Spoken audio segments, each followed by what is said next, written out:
Oh, what a beautiful day. What a vibrant morning. I spent the last couple of days kind of mulling about the changes to Hearthstone. If you haven't been following it, there's this giant change where the rotation schedule doesn't account for some very powerful classic cards, so they're moving 3 classic set mainstays to their legacy format. It's like really big, enormous change. It means rotation is going to have some huge waves, and it's a little hard to deal with from a deck building perspective. At least I can always count on my favorite card game to remain consistent. Let's just load up. Uh-oh. Hey everybody, Joseph Rothschild here, aka Mono Blue Tron, back with another episode of... I guess this is just me ranting at a screen. For those of you who don't know, like we had long suspected, there is an impending rules change, and all of you that bought that 9,000 life points draw 2 spell are about to eat it because they are not that. In fact, this all but confirms that leak was fake because the pendulum changes detailed in this rules document are completely different than the pendulum changes in that one. Anyway, I'll just give you a quick overview of the article for those who hate reading, and then I will give you my thoughts about it. So the first thing we get is this new cover card, the new Utopia, the new Stardust Dragon, etc. Decode Talker, which first might be racist? I mean, isn't Code Talkers like the group of Navajo who were like using Native American languages to transmit codes? Now anyone looking to check up on their indigenous heritage is going to have to wade through about 400,000 Google results of spiky-haired anime nerds. Anyway, the card here is really cool. It is the first Link monster. Now I know what you're thinking, Joseph. We already have fusion summoning, synchro summoning, which is just fusion summoning without polymerization, Xyz summoning, which is just fusion summoning without polymerization. How will I possibly understand this new mechanic? Well, don't worry. See, it functions very similarly to fusion summoning without polymerization. No, really, every Link monster has like a number of links, I think, and that's how many effect monsters you have to send to the graveyard in order to special summon it from your extra deck. You can also send a Link monster to decrease the link number of whatever you're summoning by whatever the link is of the monster you've sent. It sounds complicated, but honestly, like, it's almost exactly you get to choose between Xyz or synchro summoning this monster. So Decode Talker is a Link 3. He is a Dark Cybers type, which I assume means machine.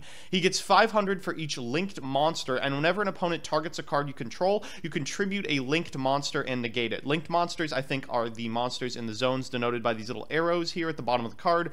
So this one can have, I want to say 3, but the up arrow would point to one of your opponent's monsters, and allowing you to tribute an opponent's monster to negate an opponent's card seems a little bit OP, so I'm going to say 2.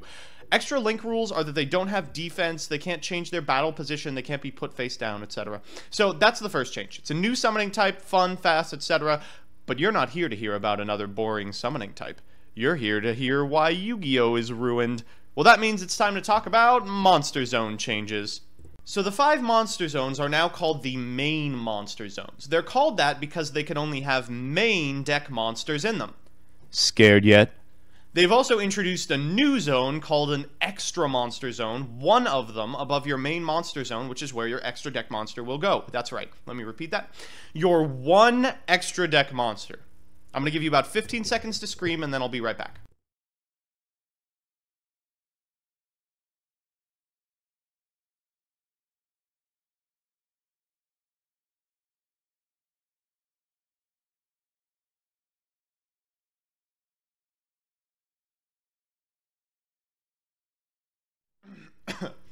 Alright, got it all out of your system? Good. So, first, these extra monster zones are 1 per player, but they aren't denoted until someone uses them, after which 1 is yours and 1 is your opponent's. It seems like it wouldn't matter much to me, but given the way monster placement might work, I guess it's kind of important. Cool.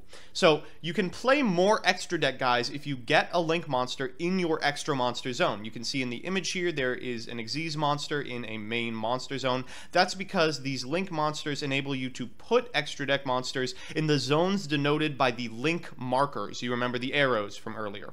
The way these cards are constructed, this probably means there's only going to be a maximum of 3 zones available for extra deck monsters, since there's really only room for a middle, a left, and a right marker. Now, if you look closely at the Link monster descriptors. There are holes for like additional arrows, but they all point to like sides or your opponent's side of the field, so maybe it means it will also enable your opponent to special summon Xyz monsters in those zones. I don't know, but we don't have enough information for me to feel comfortable saying that right now. This effectively means that, knowing that we only have Decode Talker so far, a deck will have to be able to spam out 3 effect monsters, make Decode, then go into their multiple Xyz play, but only up to 2 Xyz guys, because there's only 2 spaces denoted by Decode Talker. Are you feeling it yet, Mr. Krabs? This is a huge change. It will literally affect every single deck type. Zodiac, DDD, Heroes, they'll all bow to the mighty power of main monster zones. But we haven't even talked about pendulum monsters yet. So the pendulum zones are completely gone, and in their place is, nothing. So now if you want to play a pendulum card, you have to put it in your spell and trap card zone like an animal. These zones become pendulum zones as soon as a pendulum monster is placed there. For the purposes of cards that impact that, they use Wavering Eyes as an example in the FAQ, but they can be used to play normal spells or traps otherwise. Okay, now you sat through all of that. Here are my thoughts about the changes. First, I'm so happy. Genuinely, I really like these changes. There's a couple things I'm not all the way on board with, but I truly think, in general, this is a good thing. Let's go in the same order, and I will air my grievances. So first, Link monsters. I mean, I guess this explains why the game is called Dual Links. There's not a lot to say here. These should have been red. We already have blue monsters. I'm not a giant fan of the summoning condition, to be honest. It really just feels like a less restrictive Xyz. It allows a bunch of cards that weren't intended to do things.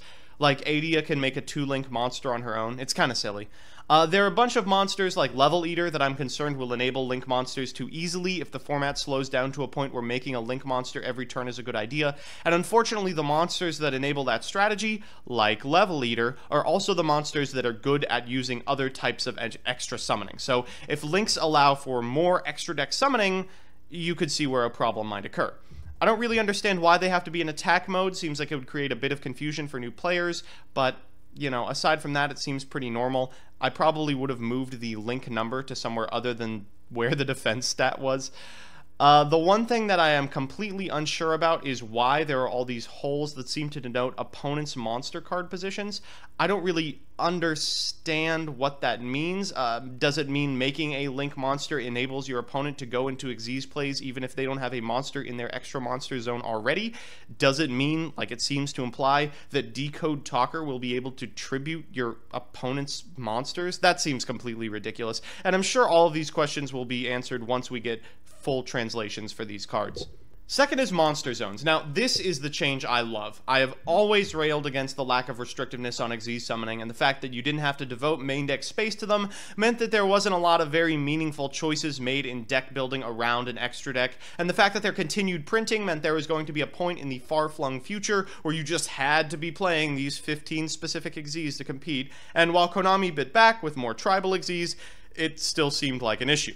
This fix solves that problem by forcing players to play a defensive Xyz or an offensive one without the ability to barf out both, but it also means that less tested and super strong extra deck monsters are now more defensible. Like, Omega isn't particularly a problem if you're only making one.